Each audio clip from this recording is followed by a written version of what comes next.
The storm outside had been raging for hours, but inside the grand marble mansion of Ethan Miller, silence felt even louder. The faint ticking of a gold-rimmed clock echoed through the vast living room, bouncing off polished floors and tall glass windows that overlooked the city skyline.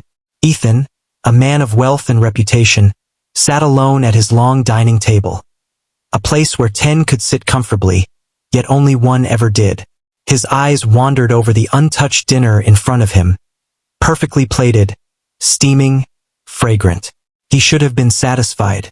He had everything a man could dream of: success, a luxury penthouse, fame in his industry.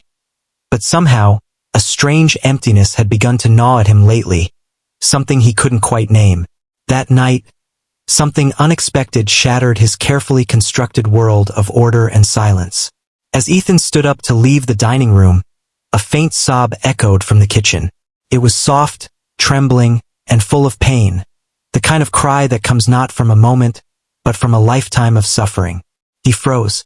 It was his maid, Rosa. She had been with him for only 3 months, a quiet woman in her early 30s, always polite, always working without complaint. Ethan had barely noticed her before, like she was part of the background of his spotless home. But tonight, her quiet sobs drew him like a magnet. Before we go any further, if you believe in kindness, compassion, and second chances, please take a moment to like, comment, share, and subscribe to this channel. Your small act of kindness helps spread stories that remind us what it truly means to be human. When Ethan entered the kitchen, the sight stopped him cold. Rosa sat at the small corner table, her shoulders shaking, her face buried in her hands. Before her were 3 plates, empty, washed, and neatly placed on the table as if ready to be filled. But there was no food, only water. Her tears dripped quietly onto the surface as she whispered something under her breath, words he couldn't fully hear. Confused and uneasy, Ethan watched for a moment before he made his presence known. Rosa quickly stood up, startled, wiping her tears in panic. She looked terrified, as if being caught crying was a crime. Ethan asked her gently what was wrong, but Rosa hesitated. She stammered something about being fine and tried to walk away, but he stopped her. The sight of those 3 empty plates pulled at something inside him. "Who are these plates for?" he asked softly. Rosa stood still, trembling. Finally, her eyes filled with tears again, and her voice broke as she said, "They're for my children, sir, my babies. I promised I would have dinner with them tonight. I make their plates every evening, even when I can't be there, just to feel like they're not hungry." The words hit him like a blow. He had heard many things in life: deals, negotiations, false praises, but nothing like this. Rosa continued in a broken voice, explaining that her children were in their small village 200 miles away, living with her mother. Her husband had abandoned them years ago. She worked in the city, sending every bit of money back home so they could eat and go to school. But the last 2 weeks had been cruel. Her mother had fallen sick, and Rosa hadn't been able to send money after paying for rent and medicines. "They haven't eaten properly in 3 days, she whispered, her voice cracking. "I called my mother tonight. She said my youngest cried himself to sleep because he was hungry. So I made these plates to feel like I was still feeding them." Ethan stood frozen. He had never known hunger, not really. His worst nights were about loneliness, not survival. He looked around his kitchen. Gleaming counters, overflowing pantry, refrigerator full of untouched luxury. And suddenly, it all looked shameful. Rosa's pain echoed through the room like a haunting melody. He wanted to say something, anything, but no words came. All he could do was stand there, watching her weep beside those empty plates that represented more love than any feast he had ever eaten. For the first time in years, Ethan didn't sleep that night. Rosa's story replayed in his mind over and over. He thought about the sacrifices she made every single day, scrubbing floors in someone else's house while her own children went to bed hungry. He thought about his late mother, a kind woman who had once worked as a cleaner herself before he became successful. He had promised her he'd never forget where he came from, but somehow he had. That realization burned like fire inside him. The next morning, Ethan rose early, long before Rosa arrived. He called his financial advisor and asked to transfer a large sum directly to Rosa's account, enough to pay for her mother's treatment and to keep her children fed for a year. Then he called one of his business associates who owned a logistics company and arranged to have food supplies delivered to Rosa's village immediately. But that wasn't all. Ethan had a different plan forming in his heart, one that wasn't just about money, but about dignity. When Rosa came in that morning, her eyes were swollen from crying, but she greeted him as always, forcing a tired smile. Ethan asked her to sit down, something she clearly wasn't used to. Then, quietly, he told her what he had done. Rosa's face froze, her mouth trembling, her hands covering her lips in disbelief.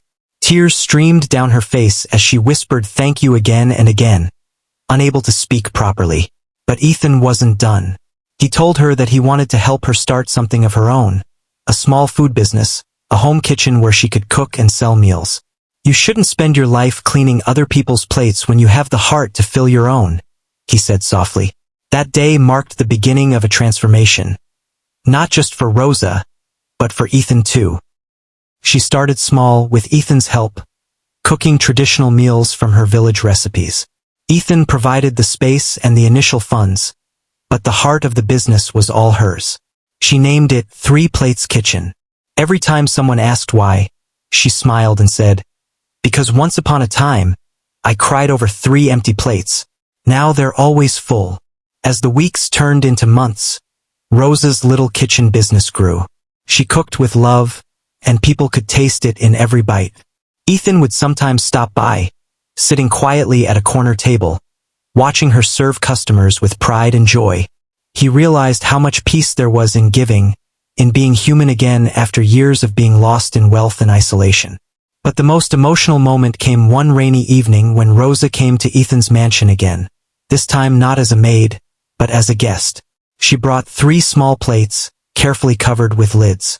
When Ethan opened them, he found 3 home-cooked dishes, simple but full of flavor.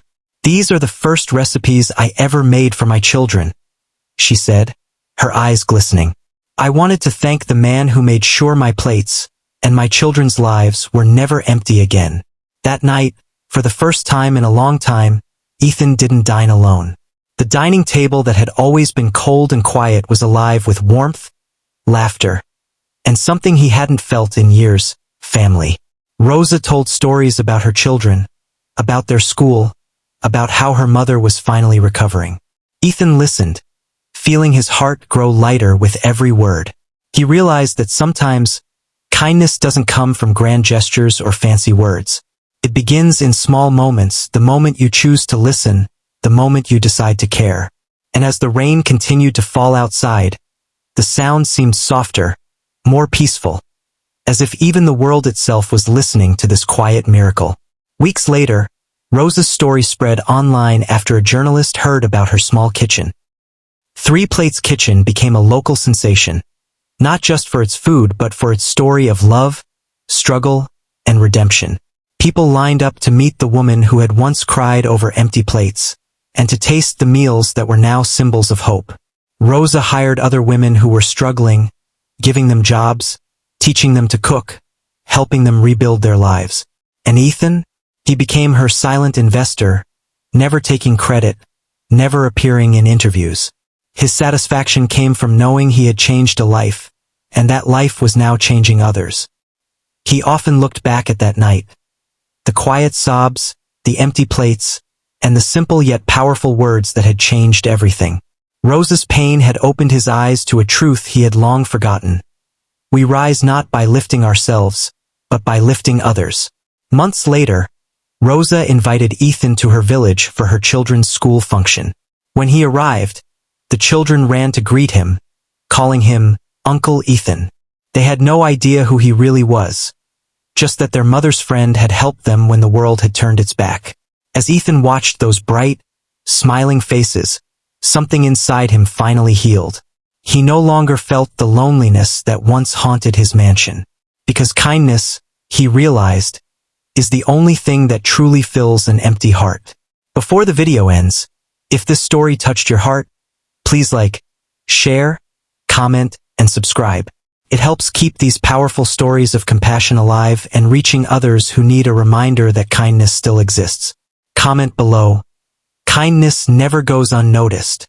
Let's fill this comment section with love and hope for a better world. As the camera fades out, the final image lingers on Rose's small kitchen. 3 plates neatly placed on the counter, full and warm, just waiting to be shared. Because sometimes, the simplest stories are the ones that change us forever.